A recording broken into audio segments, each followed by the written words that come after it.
Hey, this is your host, Rick Houston. Before we get down to business in this week's episode, how about hitting those subscribe, like, and notification buttons? With all that out of the way, let's get on with the show. All right, so season finale at Homestead. I don't remember. Honestly, I don't remember the day, so it doesn't upset me that bad because I don't remember the hit was so hard.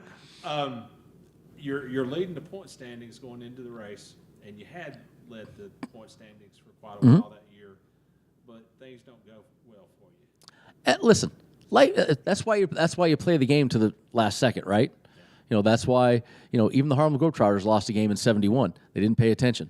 I mean, it's you have to earn it all the way through, and it just we had the fastest truck that day. About 4 years ago, I finally actually watched the race. I'd never seen it, and I don't remember it. And we were fast as hell, man. I do remember that weekend. We blew two motors, and everybody thought, oh, my God, something was weird.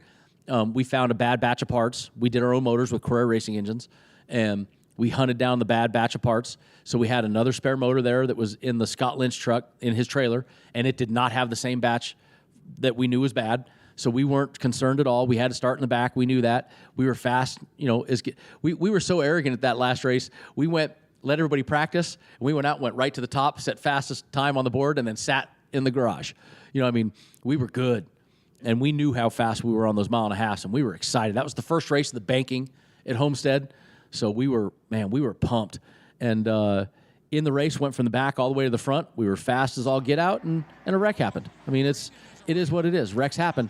Brian Reffner, poor Brian, he broke his ankle in that wreck. But Brian hit me. If it's another 6 inches further forward, I'm probably not sitting here today. He hit me at about, I think we didn't have data recorders then, but somebody did I had some kid one day actually said that the impact was like at 142 miles an hour or something.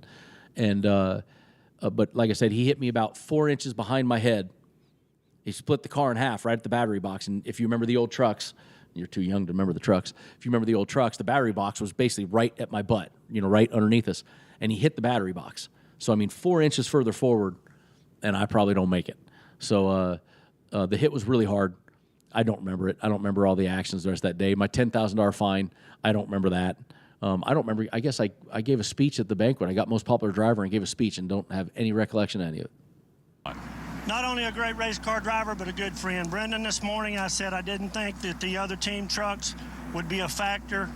I'm glad you're okay if you are, and other than that, I do not know what to say. Neither do I, Barry. Pretty calm most of the time. We had a Dodge that could win the championship, and Jimmy Smith can kiss my ass. There you have it. I really feel bad for you. It's all right. No kid. Now, what was the fine for?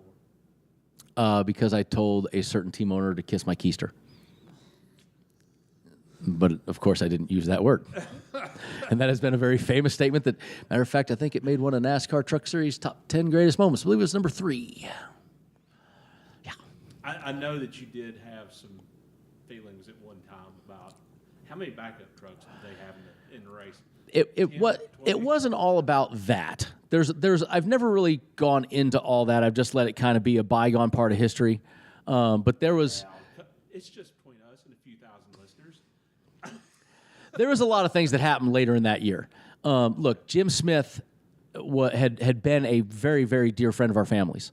Ultra Wheels and off-road. Jim was one of the original founding fathers of the Truck Series.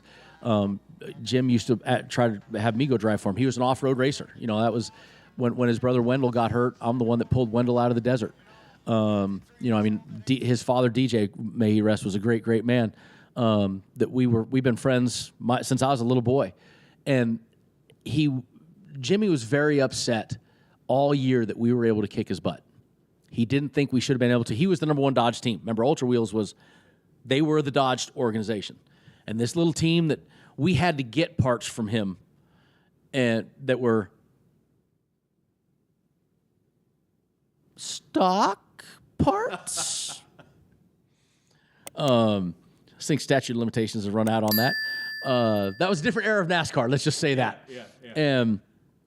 his organizations were the ones that were responsible for making some of these parts, body panels that we were putting on, and he wouldn't even give them to us anymore. And then there was a whole controversy with traction control that came from his organization, and there was a controversy that involved something else much more personal that I've never done in my life, and it came from his organization. And so, I mean, there was a lot of things that went to it, and this is the first time I've ever actually gone this far into it. But then the weeks leading up to that last race, Dodge used to have these conference calls every week, and he basically came on and basically flat out said he was going to try to do something. And one of the drivers that day, I won't name who it was, in one of his trucks, is also a dear family friend, has been a friend of mine my entire life. He actually came up to me and said, I was told to do something, but I will not do it. And he will, and the boy never drove for him again after that because he did not do what he was asked to do. So there was a whole lot more that went into that comment, and everybody went, "Oh, he had all these trucks," and a whole lot more went into it. And Marty Houston, I never was upset at Marty Houston. If Marty Houston could spin that truck that perfectly with me 18 cars behind him, he was lapped down, and I'm 7 cars behind him. If he could spin that truck that perfectly and aim for me and get me, Marty Houston was the greatest race car driver in the history of mankind. Marty just got loose. It just happened that it worked out where it got me at the wrong time. So that's just racing. That's part of the breaks. But the comment towards that team owner and that organization had a whole lot more than just that race, that incident. It had a whole lot more things. And it just it ruined a friendship too. It's ruined a couple friendships from it. It's still, matter of fact, I just kind of go, whatever. My dad actually has had a worse time letting go of it than I have.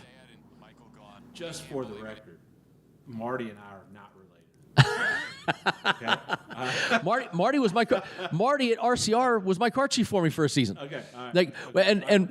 What was funny is Andy, Marty, people said, "Oh, Marty never came up to apologize, this or that." And I said, Marty had nothing to apologize for. Marty had an accident. It wasn't Marty's fault, and I never felt like it was Marty's fault. But when I went to RCR, it was funny as hell. I walked in that door, and everybody went, "Oh, God, you realize Marty Houston's here?" I'm like, okay.